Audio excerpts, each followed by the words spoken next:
For the latest film interviews, reviews, and everything making news in pop culture, subscribe to Film Companion now.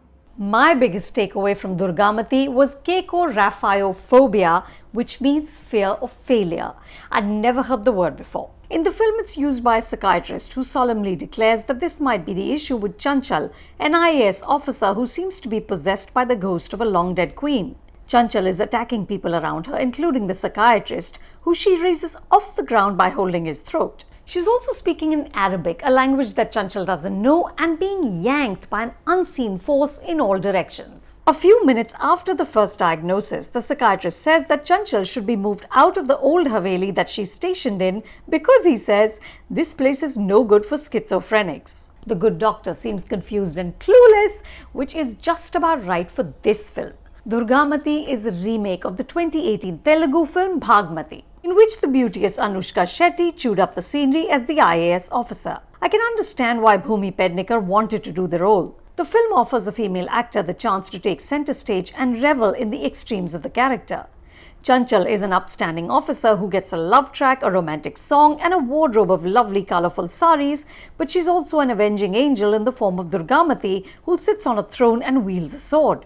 Durgamati can flip a red sari around her with the same swift moves that Akshay Kumar did in Lakshmi.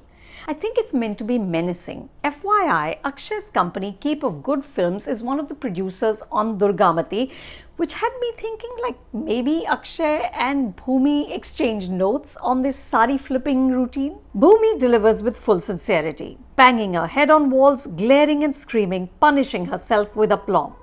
But this is a logic-free story which runs for 155 minutes, and no one could have made it palatable.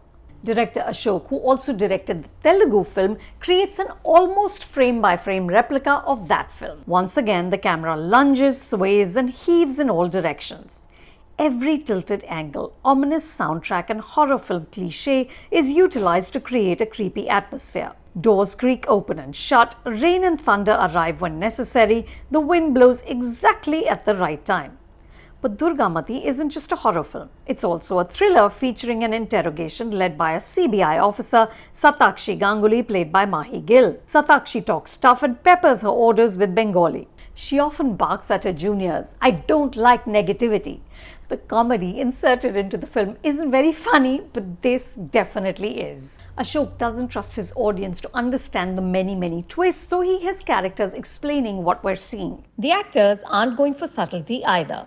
Arshad Warsi as the minister Ishwar Prasad is gleefully hammy. Karan Kapadia plays Chanchal's love interest Shakti. Admittedly, he doesn't have much to work with, but his blank expression doesn't do anything to lift the contrived narrative. There's also Jishu Sengupta, who, like he did in Sadak 2, tries to rescue a painfully flat character with conviction. Interestingly, Ashok's name appears thrice in the movie, twice in the opening credits, once at the end, which seems one too many given that there's so little difference between the Hindi version and the Telugu version.